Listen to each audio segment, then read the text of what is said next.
Assalamualaikum warahmatullahi wabarakatuh. Shalom. Pada kesempatan ini saya akan menjelaskan tentang pengelolaan lingkungan pertanian. Yang pertama saya akan mendefinisikan arti dari kata pengelolaan dan lingkungan pertanian. Pengelolaan merupakan seni, cara atau proses mengelola dan menyelesaikan sesuatu melalui orang lain. Sedangkan lingkungan pertanian merupakan suatu sistem pertanian yang dimana segala hal yang berada di luar sistem itu dan maupun di dalam sistem itu sendiri yang berpengaruh atas keadaan sistem tersebut. Pertanian itu sendiri merupakan kegiatan mengelola sumber daya alam hayati dengan bantuan dari teknologi, modal, tenaga kerja, dan untuk menghasilkan komoditas pertanian yang mencakup tanaman pangan, hortikultural, perkebunan, dan peternakan dalam suatu agroekosistem. Analisis SWOT.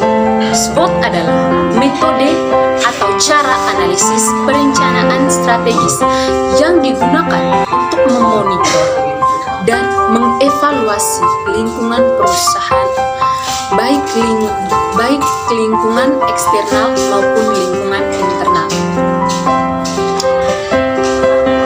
Dalam analisis SWOT, SWOT adalah metode atau cara analisis perencanaan strategis yang digunakan untuk memonitor dan mengevaluasi lingkungan perusahaan, baik lingkungan eksternal maupun lingkungan internal, untuk suatu tujuan bisnis tertentu. Yang ketiga, manfaat analisis SWOT. Di sini, manfaat analisis SWOT adalah untuk membantu pemilik bisnis menentukan strategi efektif untuk mencapai tujuan dengan mempertimbangkan aspek eksternal maupun aspek internal. Strategi ini tidak hanya berfokus pada laba atau keuntungan. Anda bisa menerapkannya untuk organisasi non-profit dan lembaga pemerintahan. Saya akan menjelaskan tentang strength atau kekuatan. Strength merupakan kondisi kekuatan yang terdapat dalam organisasi, proyek, atau konsep bisnis yang ada. Kekuatan yang dianalisis merupakan faktor yang terdapat dalam tubuh organisasi, proyek, atau konsep bisnis itu sendiri.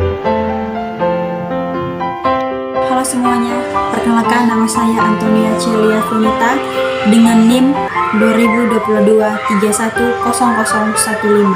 Saya dari Prodi Agribisnis. Di sini saya akan menjelaskan tentang WITMIS. WITMIS adalah kegiatan-kegiatan organisasi yang berjalan dengan tidak baik atau sumber daya yang dibutuhkan oleh suatu organisasi tetapi tidak dimiliki oleh suatu organisasi. Contohnya ada dua. Yang pertama, kurangnya komunikasi antar anggota, dan yang kedua, jaringan yang sudah terbangun tidak dimaksimalkan oleh seluruh anggota. Selamat siang, perkenalkan nama saya Maria Fitidela, Prodi Agribisnis dengan NIM 2022310041. Baik, saya akan menjelaskan tentang oportunitas atau peluang. Oportunitas atau peluang merupakan kondisi peluang yang berkembang di masa datang dan yang terjadi peluang dari luar organisasi, proyek atau konsep bisnis itu sendiri.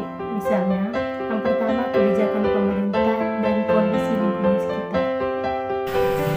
Perkenalkan, nama saya Paulus Basubandi, NIM 2022310016. Saya akan menjelaskan tentang threats. Threats di sini atau sering disebut sebagai ancaman merupakan komponen terakhir dalam analisis SWOT. Kondisi yang mengancam dari luar dan kondisi ancaman ini dapat mengganggu organisasi, proyek atau konsep bisnis itu sendiri. Pada kesempatan ini kita akan menjelaskan tentang tujuan analisis SWOT. Yang pertama, memudahkan pemetaan faktor-faktor penting. dari analisis SWOT tadi, strength, weakness, opportunities, dan threat, kita bisa memudahkan pemetaan faktor-faktor penting. Misalnya, dalam suatu perusahaan, jika kita melakukan bisnis, tentunya kita harus melakukan proses atau cara mengelola bisnis itu.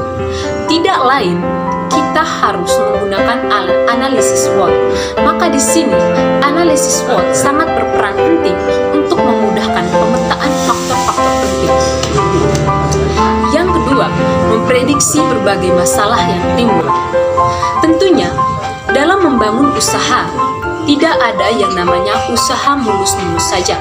Tetapi, kendati demikian, dalam bisnis atau usaha tentunya memiliki kendala atau kesulitan-kesulitan tertentu yang bisa menghambat bisnis itu berkembang. Nah, dari analisis SWOT ini, strength, weakness, opportunities, dan threat. Maka dari analisis-analisis itu, jika kita bisa menerapkan analisis itu dengan baik, maka kita bisa memprediksi berbagai masalah yang timbul dalam bisnis itu. Mengetahui posisi perusahaan di tengah pusaran persaingan.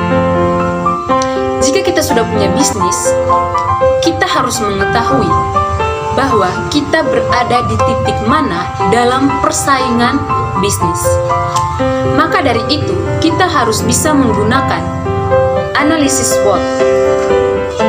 Jika kita bisa menggunakan analisis SWOT dan menerapkannya dalam bisnis kita, maka kita bisa mengetahui bahwa posisi kita dalam persaingan bisnis-bisnis yang ada di sekitar kita.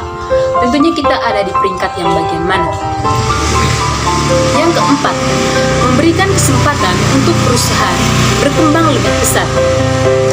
Jadi jika kita sudah menerapkan analisis SWOT dengan baik dan kita bisa menjalankan bisnis itu dengan bantuan dari analisis SWOT, maka kita bisa mengetahui dan perusahaan kita berkembang lebih pesat, berkembang lebih maju. Yang kelima, memudahkan pengambilan keputusan. Tentunya dalam bisnis itu kita tidak sembarang dalam mengambil keputusan. Dalam mencapai target dalam bisnis, kita harus bisa menetapkan tujuan yang harus kita capai. Dan analisis SWOT adalah cara atau proses yang sangat baik dalam memudahkan pengambilan keputusan demi tercapainya bisnis yang baik dan bisnis yang berkembang pesat. Sekian dari saya, terima kasih.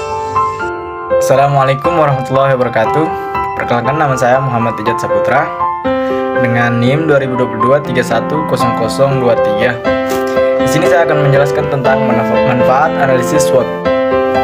Analisis SWOT dapat dimanfaatkan untuk membantu Grameds dalam proses perencanaan sehingga pelaksanaan rangkaian tahap bisnis secara terstruktur dan sistematis melalui pengetahuan dasar. Jadi manfaat analisis SWOT sendiri ada 4. Yang pertama, bagaimana cara agar dapat memanfaatkan kekuatan sehingga menghasilkan keuangan melalui peluang. Yang kedua, bagaimana strategi yang harus diambil untuk mengatasi kelemahan perusahaan dan berisiko mencegah datangnya keuntungan sekaligus berpotensi mendatangkan kerugian. Yang ketiga, bagaimana cara yang tepat agar memanfaatkan kekuatan yang dimiliki oleh perusahaan sehingga bisnis yang dijalankan mampu menghadapi dan menyelesaikan ancaman yang ada maupun yang mungkin akan timbul. Yang keempat, apa langkah yang harus diambil untuk mengendalikan dan mengatur kelemahan perusahaan yang berisiko dalam memicu ancaman dalam menjalankan bisnis. Ya, terima kasih. Salam sejahtera untuk kita semua. Perkenalkan, nama lengkap saya Yohanes Doro Oda Pereira dengan NIM 2022-310013. Pada kali ini saya akan menjelaskan cara penggunaan dan penerapan SWOT. Cara penggunaan SWOT, analisis SWOT pada dasarnya cukup mudah apabila ingin menggunakan untuk menyusun rencana atau strategi bisnis yang akan dibangun. Dengan menggunakan tahap-tahap analisis SWOT dengan tepat, Max Grants akan lebih berpeluangan untuk mencapai target sesuai dengan rencana di awal. Dua dari kesimpulan dari penjelasan tersebut mengenai analisis SWOT ini, bahwa kami simpulkan pemahaman yang lebih baik mengenai analisis SWOT ini. Analisis SWOT ini suatu badan usaha dalam bagian pertanian dan mulai membuat berbagai perencanaan bisnis secara merata, matang, dan lebih baik dan terarah. Pada analisis SWOT ini juga suatu badan usaha pertanian yang dapat memecahkan masalah dari berbagai bisnis yang akan timbul di bagian kemudian hari, entah berasal dari eksternal maupun internal yang pada usaha badan itu sendiri.